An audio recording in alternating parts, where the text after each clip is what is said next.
വീണയുടെ കാര്യം അമ്മാവന്റെ അടുത്ത് പറയണമെങ്കിൽ അവളുടെ ഗർഭത്തിന് ഉത്തരവാദിയായ ആളെ കണ്ടുപിടിക്കണം. ഹരിയേട്ടാ, സത്യം ഇങ്ങനെ ഒരു കാര്യം എനിക്ക് അറിയില്ല. അല്ലെങ്കിൽ ഞാൻ ചോദിക്കില്ല അവളോട്. ഞാൻ എത്ര ചോദിച്ചിട്ടും അവള് ആളാരാണെന്ന് പറഞ്ഞില്ല. പക്ഷെ അയാളെ ഞാൻ കണ്ടെത്തി. അയാളുടെ ഫോട്ടോ എൻ്റെ കയ്യിലുണ്ട്. കണ്ട ശ്രേയയ്ക്ക് തിരിച്ചറിയാൻ പറ്റുമോ നോക്ക്. ഇയാൾ എവിടെയാണെന്ന് എനിക്കിപ്പോൾ അറിയേണ്ടത്.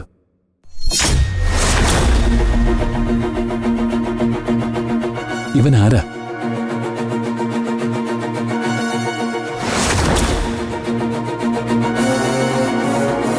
ഹരിയേട്ടൻ എന്തോ തെറ്റു പറ്റിയിട്ടുണ്ട്. ഇയാളെ എനിക്കറിയാം, പേര് വിപിൻ. പക്ഷേ ഹരിയേട്ടൻ ചിന്തിക്കുന്നത് പോലെ വീണയോ അയ്യാക്ക് ബന്ധമൊന്നുമില്ല. ഇതുവരെ ഒന്നും അറിയില്ലെന്ന് പറഞ്ഞ ശ്രേയ ഇപ്പൊ ഇങ്ങനെ പറയാൻ കാര്യം എന്താ? വിപിനെ വീണയ്ക്ക് പരിചയമുണ്ട്. വിപിൻ എന്നെ വിവാഹം കഴിക്കാൻ തീരുമാനിച്ച ആളാ. ഞാനാ വിപിനെ വീണയ്ക്ക് പരിചയപ്പെടുത്തി കൊടുത്തത്. ചെലപ്പോ അവര് തമ്മിൽ വഴിയിൽ വെച്ച് കണ്ടപ്പോ ഇത്രയും ഞാൻ പ്രതീക്ഷിച്ചില്ല. വഴിയിൽ ഒരു സൗഹൃദം പങ്കുവയ്ക്കുന്ന സമയത്ത് ആരോ എടുത്ത ഫോട്ടോ ഒന്നുമല്ല ഇത്. ഇതൊരു കോഫി ഹൗസിലെ CCTV ഫുട്ടേജാ. അവരവിടെ വെച്ച് കണ്ടതായിക്കൂടെ? ഇല്ല, ഞാൻ ആ കോഫി ഹൗസിൽ പോയിരുന്നു. അന്നത്തെ ദിവസം അവിടെ നടന്ന കാര്യങ്ങൾ മുഴുവൻ മാനേജർ എന്നോട് പറയുകയും ചെയ്തു. വിപിനും വീണയും തമ്മിൽ അന്ന് അവിടെ വെച്ച് വലിയൊരു വഴക്കുണ്ടായി. ആൾക്കാരുടെ മുന്നിൽ വെച്ച് തന്റെ ഗർഭത്തിന് ഉത്തരവാദി വിപിനെന്ന് വീണ വിളിച്ച് പറയുകയും ചെയ്തു.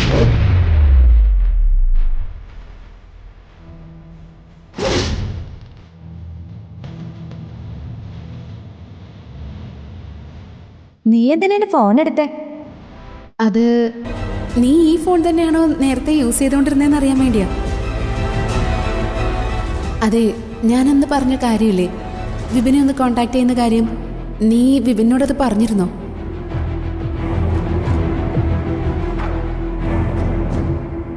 ഹരിയേട്ടാ, ഇപ്പൊ എന്തൊക്കെയോ കുഴപ്പമുള്ളതുപോലെ തോന്നുന്നു. വീണ പലതവണ വിപിന്റെ ഗൾഫിലെ നമ്പർ എന്നോട് ചോദിച്ചിരുന്നു.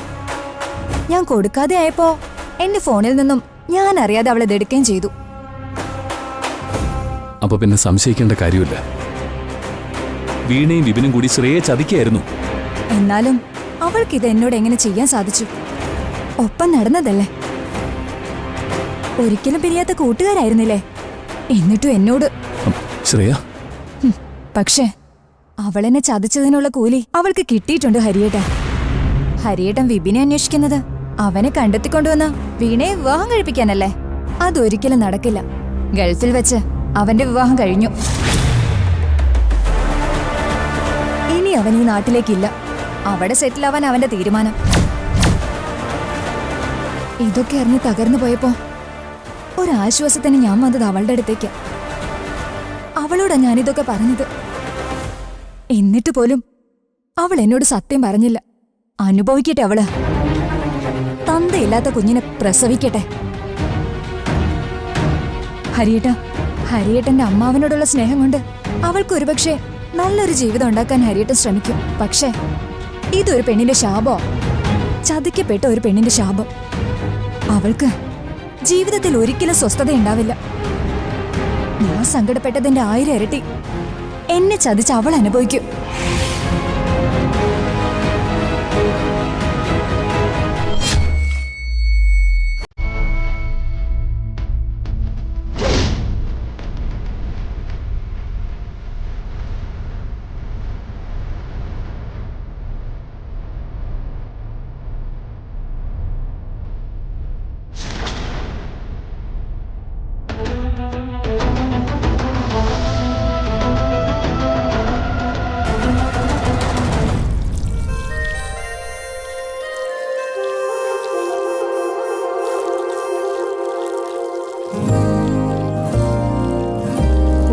ചേച്ചി, ഞാൻ മാർക്കറ്റിൽ പോയിട്ട് വരാവേ. നിന്നേ. ചേച്ചിക്ക് എന്തെങ്കിലും വാങ്ങാനുണ്ടോ? ഇല്ല, വേറൊരു കാര്യം ചോദിക്കാനാ.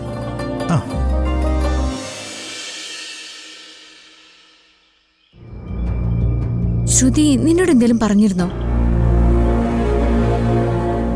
ജീവനുമായുള്ള വിവാഹത്തെക്കുറിച്ച് എന്തെങ്കിലും പറഞ്ഞു എന്നാ ഞാൻ ഉദ്ദേശിച്ച. അവൾ എന്തു പറയാനാ?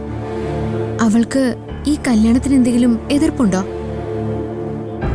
അങ്ങനെ വയ്ക്കാൻ കാരണം എന്താ ചേച്ചി? അവള് കൂടെ കൂടെ ജീവനെ കുറിച്ച് ഓരോന്നും പറയുന്നു, കുറെ സംശയങ്ങൾ. അതാണോ കാര്യം? എന്നെ പൊന്നു ചേച്ചി, അവള് കൂടെ കൂടെ ഓരോന്ന് പറയുന്നുണ്ട്. അവൾ ഇടയ്ക്കിടയ്ക്ക് പറയാറുണ്ടല്ലോ, ഞാൻ മനഃശാസ്ത്രം പഠിച്ചിട്ടുണ്ടെന്ന്.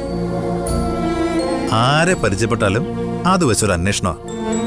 ഒരാളുടെ നടത്തം, ഇരിപ്പ്, ചിരി, കരച്ചില്, ഇതൊക്കെ നമ്മൾ കാണാത്ത രീതിയിൽ അവള് കാണുന്നുണ്ടെന്ന് അങ്ങ് ചിന്തിക്കും. എന്നിട്ട് അതിന് കുറെ അർത്ഥങ്ങൾ. എന്തിന്? എൻ്റെ കുറെ കൂട്ടുകാർ വീട്ടിൽ വരും. അവർ പോയി കഴിയുമ്പോൾ അവൾ തുടങ്ങും, അയാൾ ശരിയല്ല, ഭയങ്കര കുഴപ്പക്കാരനാണ്, അയാളെ ഫ്രണ്ടാക്കാനെ കൊള്ളില്ല എന്നൊക്കെ പറഞ്ഞിട്ട്. ഞാനിതൊക്കെ എത്ര തവണ കേട്ടതാ. ഇനി അവൾ മനഃശാസ്ത്രം കൊണ്ട് വരുമ്പോഴേ ചേച്ചി നല്ല ചീത്ത അങ്ങ് പറഞ്ഞാൽ മതി. ഞാനങ്ങനെ ചെയ്യാറ്. അല്ല, അവള് ചില കാര്യങ്ങൾ പറയുന്നത് അവൾക്ക് ബോധ്യപ്പെട്ട നിലയില. അതല്ലേ അവളുടെ മിടുക്ക്. അച്ഛനെ അമ്മയൊക്കെ ചില നേരത്ത് അവള് കുഴപ്പിച്ച് കളയും. അവളുടെ കണക്കില് ഈ ലോകത്ത് നല്ലവരായിട്ട് ആരുമില്ല. ചേച്ചിയൊന്നും ചോദിക്കണ്ട, ഞാൻ പറഞ്ഞോളൂ അവളോട്. അയ്യോ, നീ ഒന്നും ചോദിക്കാനും നിൽക്കണ്ട, അത് അവൾക്ക് വിഷമാവും. ഉം, ഞാനിങ്ങനെ മനസ്സിലിരിക്കാത്തതുകൊണ്ട് ചോദിച്ചെന്നേ ഉള്ളൂ. ഒരു കുഴപ്പമില്ല. ചേച്ചിക്ക് വന്നേക്കുന്ന ഈ ബന്ധം ഏറ്റവും നല്ലതായിട്ട് എനിക്ക് തോന്നുന്നു. അല്ലെങ്കിൽ നമ്മുടെ ഈ അവസ്ഥയിൽ നിന്ന് അവരെ പോലെയുള്ളവർക്ക് ചിന്തിക്കാൻ പോലും പറ്റില്ലല്ലോ. എന്തിന്? വേറൊന്നും വേണ്ട, ആ അമ്മ പോരെ. ഇത്ര കെയർ ചെയ്യുന്നൊരു അമ്മായിയമ്മയെ വേറെ എവിടെ കിട്ടാനാ? ഞാനും അത് തന്നെയാടാ നോക്കുന്നത്. ചേച്ചിക്ക് ഇഷ്ടപ്പെട്ടല്ലോ, വല്യച്ഛന് ഇഷ്ടപ്പെട്ടല്ലോ, പിന്നെ അവൾക്ക് എന്താ? ചേച്ചി പോയി ജോലി ചെയ്യ്. നീ പെട്ടെന്ന് വരുമോ? ആ, പെട്ടെന്ന് വരും. കല്യാണം വരെ എനിക്ക് അച്ഛൻ കുറെ ഇളവ് തന്നിട്ടുണ്ടായി. അത് ഇവിടെ തന്നെ നിൽക്കണമെന്ന് പറഞ്ഞോണ്ടാ. പിന്നെ ഒഴിഞ്ഞു മാറാൻ പറ്റില്ലല്ലോ. ശരി ചേച്ചി, ഞാൻ പോയിട്ട് വരാം.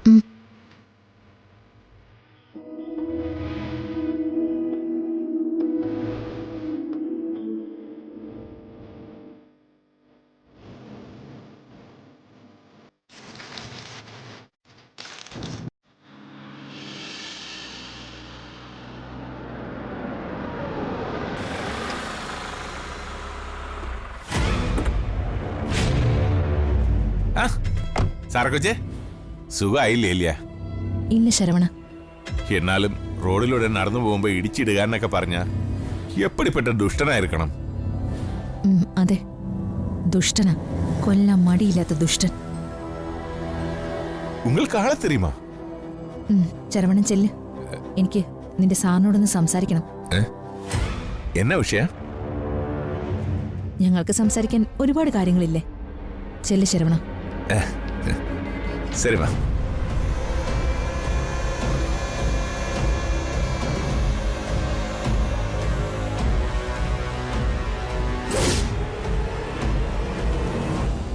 ഒന്ന് ഇറങ്ങാവോ? എന്തിന്? അയൽവാസിക്ക് ഒരു പരിക്ക് പറ്റിയിട്ട് മുന്നിൽ നിൽക്കുമ്പോ എന്ത് പറ്റിയെന്നെങ്കിലും ചോദിക്കാലോ. പറ്റിയതൊക്കെ ഞാൻ അറിഞ്ഞു. കൊല്ലാനായിരുന്നു ഉദ്ദേശം.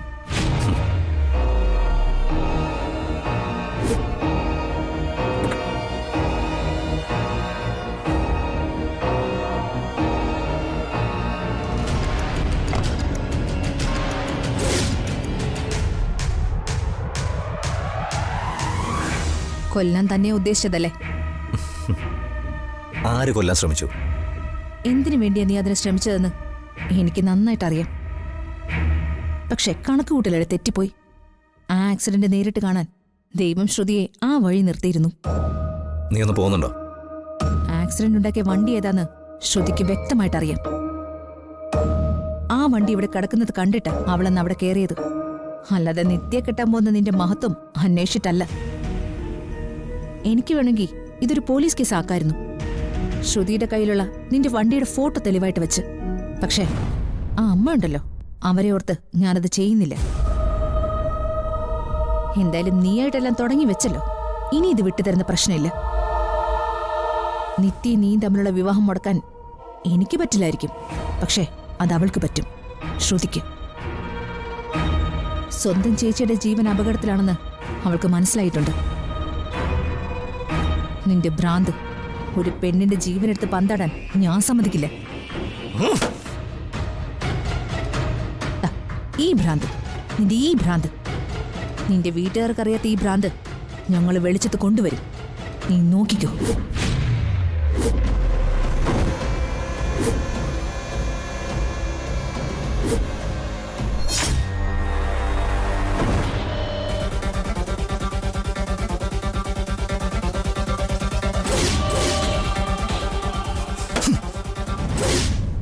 അച്ഛനമ്മമാരുടെ മുന്നിൽ വെച്ച് ആദ്യമേ എന്നെ ഇഷ്ടമാണെന്ന് വീണ പറഞ്ഞു.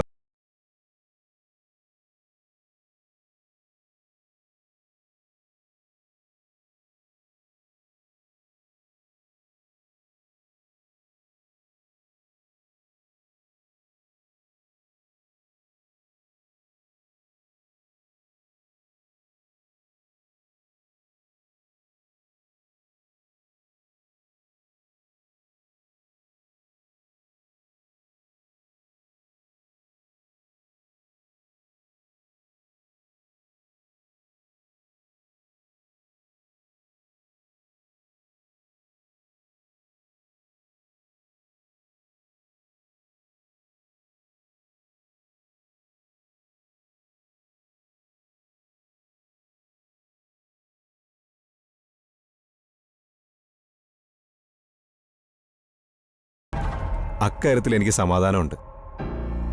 ഞാൻ നോക്കുന്നതിനേക്കാൾ നന്നായിട്ട് വീണെ അമ്മ നോക്കിക്കോളും.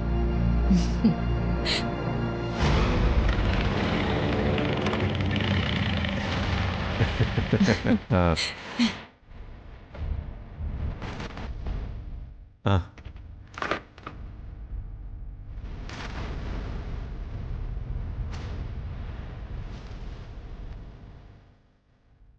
നീ ഇതെവിടെയായിരുന്നു? ഞാൻ വന്നിട്ട് കുറച്ചു നേരമായി.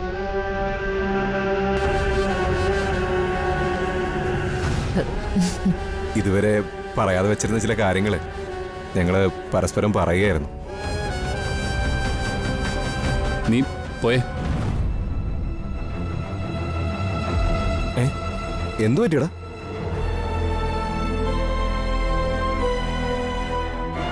വേണു നിന്നോട് പോവാനാ പറഞ്ഞത്. എടാ എന്തു പറ്റി നിനക്ക്? നിന്നോട് പോവാൻ പറഞ്ഞ അത് കേട്ടാ മതി. ഒന്ന് പോകുന്നുണ്ടോ?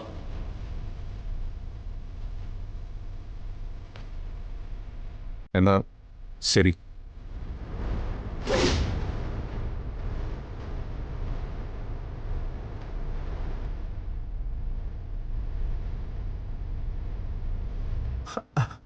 എടാ എന്ത് മര്യാദ കേടാ നീ കാണിച്ചേ? അവനോട് അങ്ങനെയൊക്കെ പെരുമാറുക എന്ന് പറഞ്ഞാല് പിന്നെ എങ്ങനെയാ ഞാൻ പെരുമാറേണ്ടത്? എനിക്ക് മനസ്സിലൊന്നും മുഖത്ത് മറ്റൊന്നും വെച്ച് നടക്കാൻ അറിയില്ല. എടാ നീ ഇങ്ങനെയൊക്കെ പറയേണ്ട കാര്യം എന്തുവാ? അമ്മാവനൊന്നും പറഞ്ഞാൽ മനസ്സിലാവില്ല. നീ അവിടെ നിന്ന് എടാ എന്തെങ്കിലും കാര്യം ഉണ്ടെങ്കിൽ അത് പറഞ്ഞിട്ട് പോയാ മതി. പ്രത്യേകിച്ച് കാര്യമൊന്നുമില്ല. എനിക്ക് ഭ്രാന്ത. ചില കാര്യങ്ങൾ കാണുമ്പോഴേ എനിക്ക് ഭ്രാന്ത് പിടിക്കും.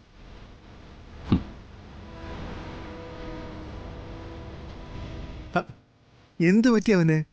എനിക്കറിയില്ല അച്ഛാ. വേണു എന്ത് തോന്നിക്കാണും. അത് സാരമില്ല, അവർ കൂട്ടുകാരല്ലേ. ഇതുവരെ ഇല്ലാത്തൊരു പെരുമാറ്റം. കുറച്ച് കഴിയട്ടെ, ഞാൻ അവനോട് ചോദിക്കാം.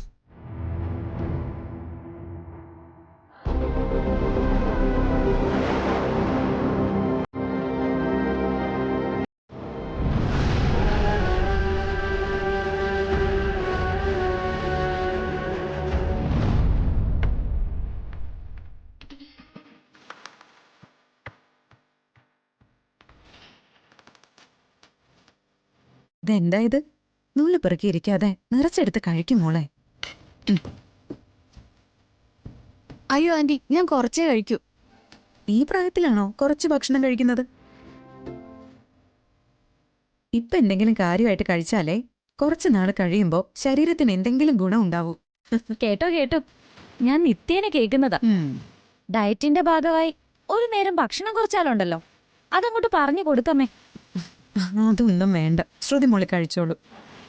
ശ്രുതി മോളെ, ആന്റിക്ക് മോളെ വല്ലാതങ്ങ് പിടിച്ചു പോയിട്ടുണ്ട്. ഞാനിപ്പോ എന്താ ആലോചിക്കുന്നറിയൂ? എന്താ? അല്ല, നമ്മുടെ ജീവന് താഴെ ഒരു ആൺകുട്ടി കൂടെ ഉണ്ടായിരുന്നെങ്കിൽ ഇവളെ കൂടി നമുക്ക് കെട്ടിക്കൊണ്ട് വരാമല്ലോ എന്ന് ആലോചിക്കായിരുന്നു. അത് നല്ല ചിന്തയാണല്ലോ അച്ഛാ. പക്ഷെ നമ്മൾ എന്താ ചെയ്യാ? പിന്നെ ശ്രുതി ഇവിടെ തന്നെ വേണമെന്ന് നിർബന്ധമാണെങ്കിൽ നമുക്ക് ശരവണനെ കൊണ്ട് കെട്ടിച്ചാലോ? അടിയിട്ട് നിനക്ക് കെട്ടിക്കൊണ്ടുവരുമൊന്നും വേണ്ട. ശ്രുതിമോൾ ഇതുപോലെ ഇനി ഇങ്ങോട്ട് വരും. എന്നിട്ട് വെക്കേഷൻ വരുമ്പോ ഇടയ്ക്കിടയ്ക്ക് ചേച്ചിയുടെ അടുത്ത് വന്ന് നിൽക്കും. അല്ലേ മോളെ? ആന്റിയുടെ ഈ സ്നേഹം കണ്ട ആരാ പറ്റില്ലെന്ന് പറയാ.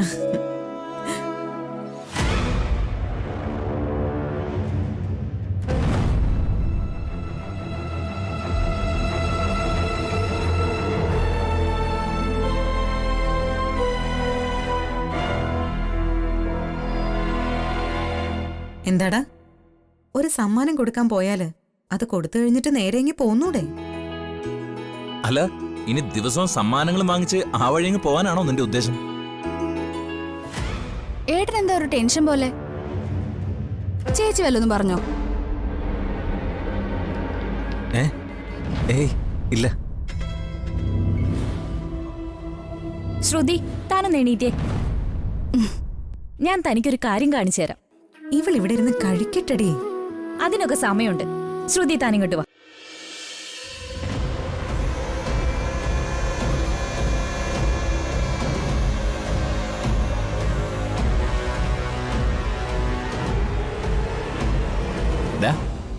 ഈ വിവാഹം കഴിക്കുന്നതിന് മുമ്പ് തന്നെ എല്ലാവരും അടുത്ത ബന്ധുക്കളായി മാറിയില്ലേ?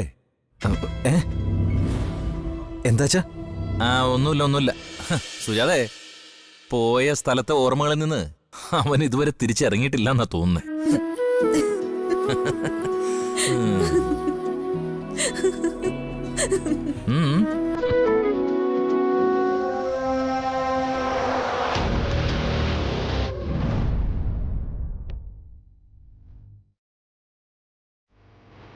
ഇത് ജ്യോതിയുടെ മുറിയാണോ? പറയാം, താൻ ഇതൊക്കെ ഒന്ന് കാണ്.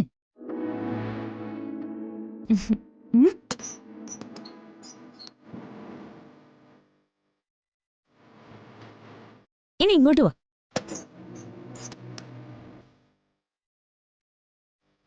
എന്താ ഇത്? വണ്ടർ വേൾഡിൽ എത്തിയ പോലെ ഉണ്ടല്ലോ. ഇതൊക്കെ ജ്യോതിയുടെ ആണോ? അല്ല, പിന്നെ വരാൻ പോകുന്ന മരുമകൾക്ക് ഒരമ്മായിയെ ഒരുക്കി വെച്ചിരിക്കുന്ന സ്വപ്ന ലോകമാ.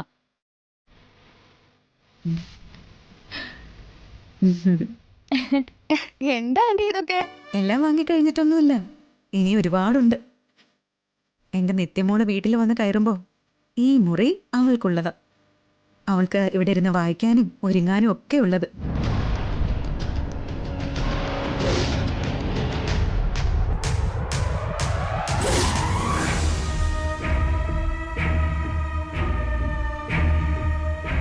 പിന്നെ ഇവിടെ ഇങ്ങനെ കണ്ടുവെന്നൊന്നും നീ ചേച്ചിയോട് പോയി പറയല്ലേ, വഴക്കിടുവോൾ എന്നോട്. അമ്മ പ്രത്യേകിച്ച് ഒന്നും വാങ്ങിക്കാൻ പാടില്ല, പണം ചെലവാക്കാൻ പാടില്ല എന്നൊക്കെയാ കൂടെ കൂടെ എന്നോട് പറയുന്നത്. ഞാൻ പറയില്ല. ശ്രുതി, നിത്യേച്ചിക്ക് വേണ്ടി ഈ മുറി ഒരുക്കിയ ആള് എനിക്ക് വേണ്ടി ഇങ്ങനെ ഒന്നും ചെയ്യുമെന്ന് ഞാൻ സ്വപ്നത്തിൽ പോലും ചിന്തിക്കുന്നില്ല കേട്ടോ. നിത്യമോളെ കണ്ടതോടെ എന്റെ മൂത്ത മോൾ അവളാ, നീ അവൾക്ക് ഇളയത്. പിന്നെ ഞാൻ നിന്റെ കാര്യങ്ങൾ നോക്കുന്നില്ല എന്നൊരു പരാതി ഉണ്ടെങ്കിൽ നീ ചേച്ചി വരുമ്പോ പറഞ്ഞാ മതി, അവളെ നോക്കിക്കോളും നിന്നെ, അല്ലേ?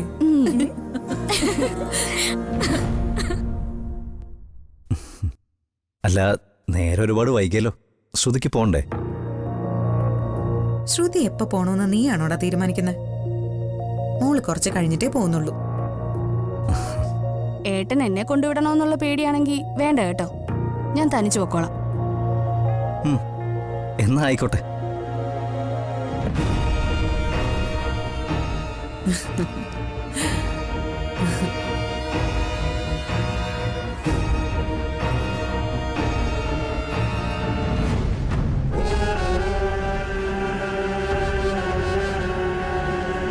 ഈ ശ്രുതിയുടെ ഉദ്ദേശം മനസ്സിലാവുന്നില്ലല്ലോ.